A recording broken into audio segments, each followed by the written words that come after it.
नमस्कार। आज हामी एउटा निकै नै महत्त्वपूर्ण विषयमा कुरा गर्दैछौँ है। हो नि, एकदमै। नेपालमा यो मानसिक स्वास्थ्यको चुनौतीहरू, खास गरी तनाव, चिन्ता, अवसाद यस्तो कुराहरू बढिरहेको छ नि। एकदमै सान्दर्भिक विषय हो अहिलेको लागि। हो, हामीसँग एउटा लेख छ, नेपालमा मानसिक स्वास्थ्य, तनाव, चिन्ता र अवसाद किन बढ्दैछ भन्ने। अब यसैमा टेकेर अलिकति के भन्छन् गहिरिएर कुरा गरौँ न त आज। हुन्छ। यो लेखले सुरुमै के राम्रो गरेको छ भने यी तीनवटा कुरा तनाव, चिन्ता अनि अवसादलाई अलि छुट्याएर हेर्नुपर्छ भनेको छ। फरक हुन् र यी? हो नि, जस्तो तनाव भनेको चाहिँ प्राय बाहिरको केही दबाव होइन, जस्तै परीक्षा आयो, कामको चाप भयो, यस्तो कुराले हुने भयो। त्यो कारण हटेपछि कम्पनी हुन सक्छ। मतलब त्यो बाहिरी कुरासँग जोडिएको भयो। हो, तर चिन्ता चाहिँ अलि फरक। लेख अनुसार यो चाहिँ कस्तो भने भित्रैदेखि निरन्तर भइरहने एक किसिमको डर, बेचैनी जस्तो, मतलब कुनै स्पष्ट कारण नहुँदा पनि रहिरहन सक्ने। त्यो त अलिक गाह्रो भयो नि। अनि अवसादलाई चाहिँ कम्तीमा 2 हप्ता वा त्योभन्दा बढी समयसम्म गहिरो उदासी लाग्ने, केही कुरामा मन नलाग्ने, पहिले रमाइलो लाग्ने कुरा पनि के भन्छन् फिक्का लाग्ने अवस्था भनेर लेखमा भनिएको छ। ल यो भिन्नता बुझ्नु त एकदमै जरुरी रहेछ। अब नेपालमा चाहिँ यो समस्या किन बढिरहेको छ त? लेखले केही कारण औल्याएको छ कि? छ केही महत्त्वपूर्ण कारणहरू छन्। एउटा त एकदमै छिटो भइरहेको सामाजिक आर्थिक परिवर्तनलाई मानेको छ। जस्तो बढ्दो बेरोजगारी हेर्नुहोस् न, अनि राम्रो अवसरको लागि विदेश जानुपर्ने बाध्यता, यसले मतलब ठुलो मानसिक दबाव सिर्जना गरेको छ, खास गरी युवाहरूमा। हो नि, त्यो त एकदमै देखिन्छ।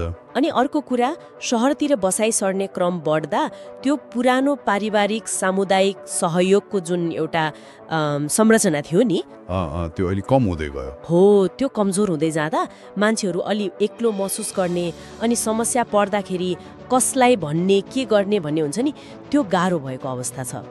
लेखको विश्लेषण त्यस्तै छ। अनि सामाजिक सञ्जाल नि, त्यसको पनि केही भूमिका छ कि? त्यो कुरा पनि नकार्न सकिन्न। अरूसँग आफूलाई दाँज्ने चलन होइन, त्यसले पनि चिन्ता बढाउन मद्दत गरेको हुन सक्छ।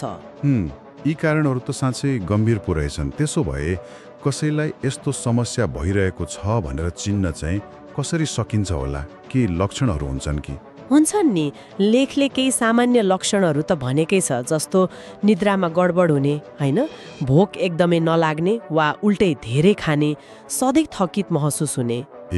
त्यो त सामान्य जस्तो पनि लाग्छ कहिलेकाहीँ। हो, तर लेखले केमा जोड दिएको छ भने कहिलेकाहीँ शारीरिक लक्षणहरू पनि देखिन सक्छन्, जस्तो टाउको दुखिरहने, पिठ गडबड भइरहने वा शरीरमा यताउता दुखाइ महसुस हुने, तर खास कारण चाहिँ केही नहुने।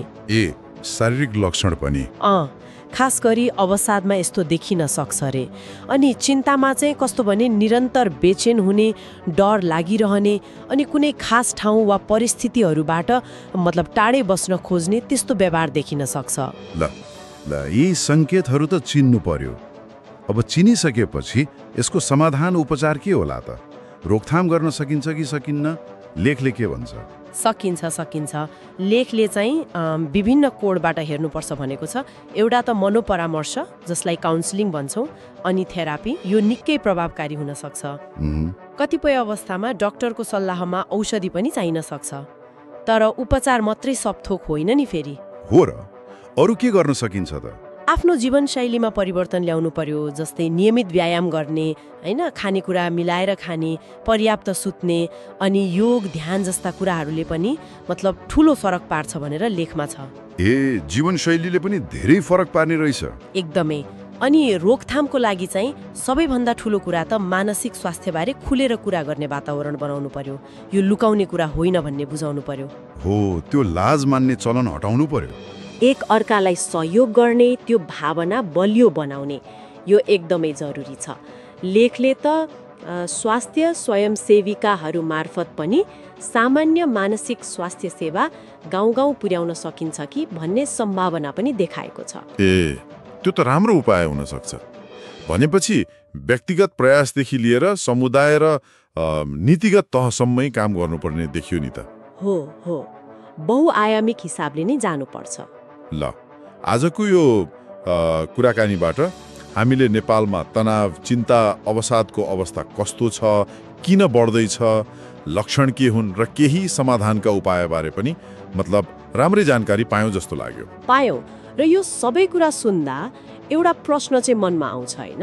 के कुरा? हामी व्यक्ति अनि समाजको रूपमा यो मानसिक स्वास्थ्यलाई साँच्चै गम्भीरतापूर्वक लिन, यसलाई शारीरिक स्वास्थ्य जत्तिकै महत्त्वपूर्ण मान्न अनि यसबारे खुलेर कुरा गर्न, सहयोग चाहिनेलाई सहयोग गर्न अब अझै के गर्न सक्छौँ होला? मतलब अबको हाम्रो कदम के हुनुपर्छ? यो चाहिँ सबैले सोच्नुपर्ने कुरा हो जस्तो लाग्छ मलाई।